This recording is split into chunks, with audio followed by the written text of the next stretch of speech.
Hello students, इस lecture में हम श्वसनांगों के बारे में अध्ययन करेंगे, उनकी संरचना के बारे में अध्ययन करेंगे। विभिन्न प्रकार के जीवों में श्वसनांग अलग अलग प्रकार के होते हैं। फॉर एग्जांपल, सामान्य शरीर की सतह होती है, वो भी कुछ जीवों में श्वसनांग के रूप में कार्य करती है। यह श्वसन की सरलतम व्यवस्था है तथा जलीय जंतुओं में इस प्रकार से श्वसन पाया जाता है। प्रोटोजोअन, प्लेनेरियन रोटिफर्स में गैसों का विनिमय सीधे शरीर की सामान्य सतह से होता है। गैसों का आदान प्रदान शरीर के किसी भी भाग द्वारा हो सकता है। पोरीफेरा और सिलेंटेटा में भी श्वसन इस प्रकार से ही होता है। एनेलिडा में पोलिकीटा समूह के जंतुओं में पैरापोडिया की सतह भी श्वसन में सहायक होती है। फिर आता है गिल्स। गिल जलीय जंतुओं के मेन श्वसनांग होते हैं। ये नम तथा पतली संरचना है जो शरीर की सतह से बाहर फैले रहते हैं। स्टारफिश व सी अर्चिन में डर्मल गिल पाए जाते हैं। कुछ एनेलिड, जलीय मोलस्क, क्रस्टेशियन, मछलियों तथा उभयचरों में विभिन्न प्रकार के गिल पाए जाते हैं। कशेरुक प्राणियों में गिल ग्रसनिक क्षेत्र में स्थित जो चैम्बर होते हैं उनकी भित्तियों पर पाए जाते हैं। अस्थिल मछलियों में गिल ओपरकुलम द्वारा ढके रहते हैं तथा ओपरकुलम की गति से जल मुख द्वारा अंदर आता है तथा गिल छिद्र द्वारा बाहर निकाल दिया जाता है। इस दौरान जल गिल की सतह के ऊपर से गुजरता है, जिससे रुधिर व जल में घुली गैसों के बीच एक्सचेंज होता है या गैसों का विनिमय होता है। फिर उसके बाद ट्रेकियल ट्यूब्स की हम बात करें तो कीटों व कुछ स्पाइडर्स में यानी मकड़ियों में बाहरी हवा प्रत्येक ऊतक तक सीधे पहुंचाई जाती है। यह कार्य हीमोसील में स्थित अनेक शाखान्वित वायुनलियों द्वारा संपन्न होता है। इन प्राणियों में गैसीय विनिमय व गैसों के परिवहन में रुधिर का कोई कार्य नहीं होता है। उसके बाद हम बात करते हैं लंग्स अर्थात फुफ्फुस की। स्थलीय जंतुओं में जो प्रमुख श्वसनांग होते हैं वो लंग्स या फुफ्फुस होते हैं। फुफ्फुस शरीर को एक ऐसी वेस्कुलर सरफेस या संवहनी सतह प्रदान करते हैं जहां वायु और ब्लड निकट संपर्क में आ सके और वायु व रुधिर के मध्य गैसों का विनिमय सरलता से हो सके। अकशेरुकियों में फुफ्फुस बिच्छुओं में, मकड़ियों में, घोंघों और कई क्रस्टेशियनों में पाए जाते हैं। इनमें जो लंग्स होते हैं सामान्य पत्ती के समान होते हैं, क्योंकि वर्टिब्रेट्स में एम्फीबियंस से लेकर मैमल्स तक अर्थात उभयचरों से स्तनधारियों तक में श्वसन फुफ्फुसी होता है। स्तनधारियों का अगर हम लंग्स की या रेस्पिरेटरी सिस्टम की हम बात करें तो उनको दो भागों में डिवाइड किया जा सकता है। पहला है रेस्पिरेटरी ट्रैक्ट और कंडक्टिंग प्रोसेस, जिसका मेन कार्य होता है वायु को लंग्स तक पहुंचाना तथा लंग्स से बाहर की ओर निकालना।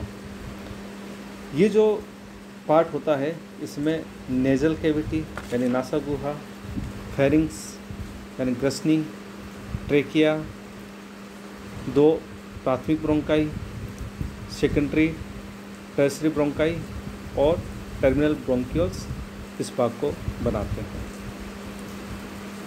दूसरा होता है रेस्पिरेटरी शीट।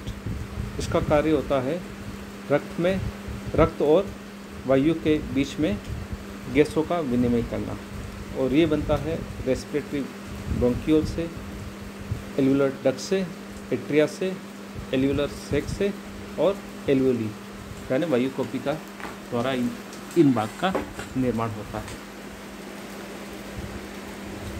इस स्ट्रक्चर में आप देख सकते हैं, ये डायग्राम में आप देख सकते हैं कि एक लंग है, इस साइड में लंग बना हुआ है और सेकंड साइड में बहुत सारी ब्रांचेस दिख रही है। यहाँ पहले ट्रेकिया है, ट्रेकिया के बाद में प्राइमरी ब्रोंकस डिवाइड होते हैं सेकेंडरी ब्रोंकस में, सेकेंडरी ब्रोंकस होते हैं डिवाइड टर्सरी ब्रोंकस में, फिर टर्मिनल ब्रोंकियोल्स और फिर टर्मिनल ब्रोंकियोल का आगे फिर respiratory bronchioles, alveolar duct, atrium, alveolar sac और एल्वियोलस, ये पाए जाते हैं। हम बात करते हैं नेज़ल कैविटी। तो नेज़ल कैविटी जो कि नासा गुहा होती है, उसका कार्य होता है हवा में वार्मिंग देना, उसको थोड़ी गर्मी देना, उसको नमी प्रदान करना और क्लीन करना उसको। साथ ही ये स्टरलाइजेशन का कार्य भी करती है। वायु में जो कुछ हानिकारक जीव होते हैं, सूक्ष्म जीव होते हैं, उनको भी रोकने का ये कार्य करती है।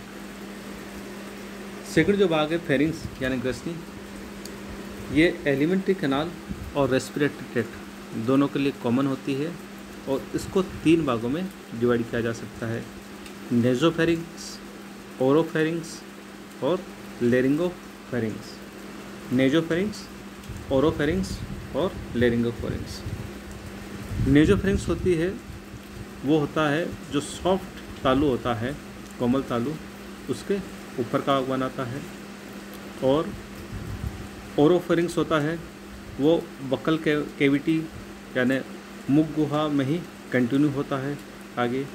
और लेरिंगोफेरिंग्स होता है, वो ओरोफेरिंग, ये अबो ईसोफेगस के ऊपर की ओर कंटिन्यूशन के रूप में होता है। उसके बाद ट्रेकिया है।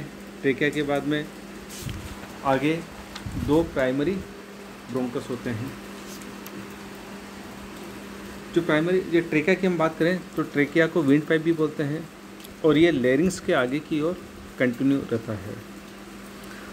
मनुष्य में हम बात करें तो ये 5वें थोरेसिक वर्टिब्रा के लेवल में होता है और ये लगभग मनुष्यों में 40 इंच इसकी लंबाई होती है।